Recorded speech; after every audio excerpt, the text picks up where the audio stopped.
Okay, so I've covered my whole paper with oil pastels. I had to be very careful that I didn't leave any spots white. So before I start to paint, I'm going to look around my page and see if there's anything else that I still need to color in. Because if you remember, any spot that's left white, the paint's going to stick to it and I can't scratch it off. So if I see something that looks like there's a little bit of white poking through, I'm just going to take one more oil pastel and I'm going to sort of press hard and cover that up.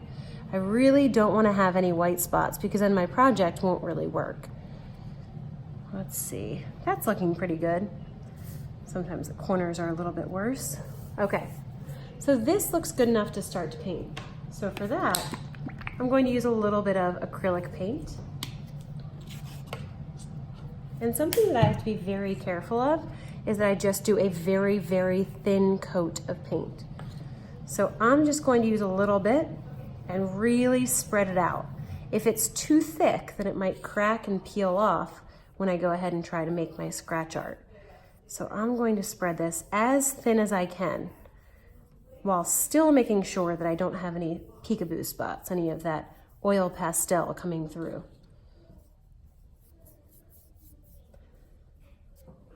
And when I get to my edges, so I don't get it on the table, I could lift up my paper a little bit so it doesn't actually touch the table as I paint the edges.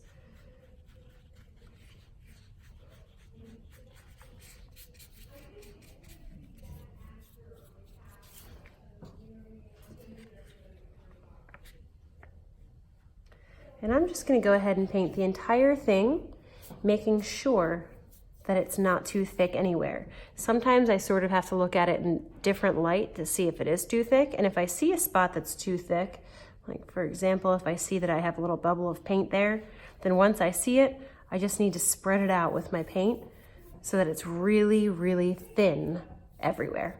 Okay, and I'm just going to go ahead and finish covering that entire sheet of paper.